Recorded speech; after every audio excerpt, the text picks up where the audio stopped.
Hello everyone, in today's video, we will prepare my mom's recipe of crispy fried chicken. In this recipe, we will need tamarind powder, pepper, paprika, garlic, onion powder, an egg, corn flour, salt, chicken, and cooking oil. First, we will marinate the chicken by mixing the tamarind powder, the paprika, the pepper, the garlic powder, the onion powder, and the salt.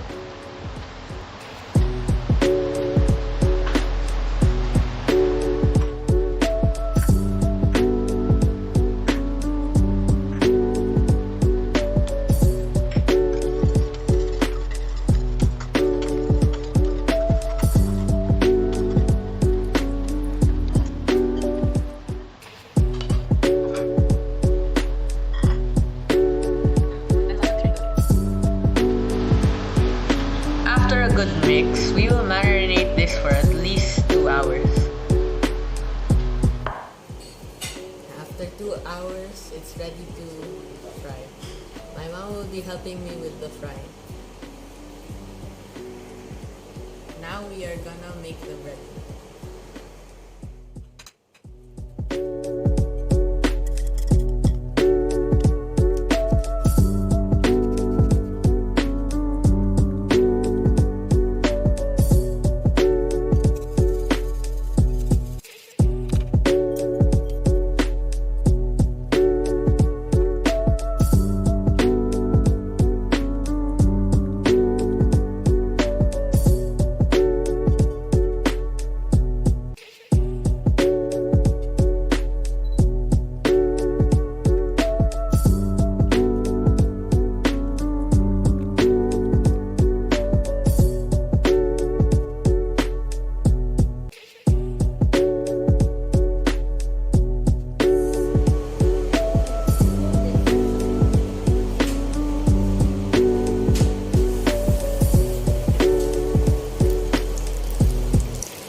It's very good, very crunchy.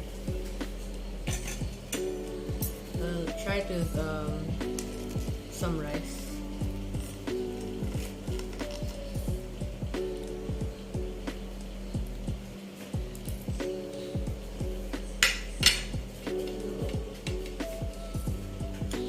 Very good.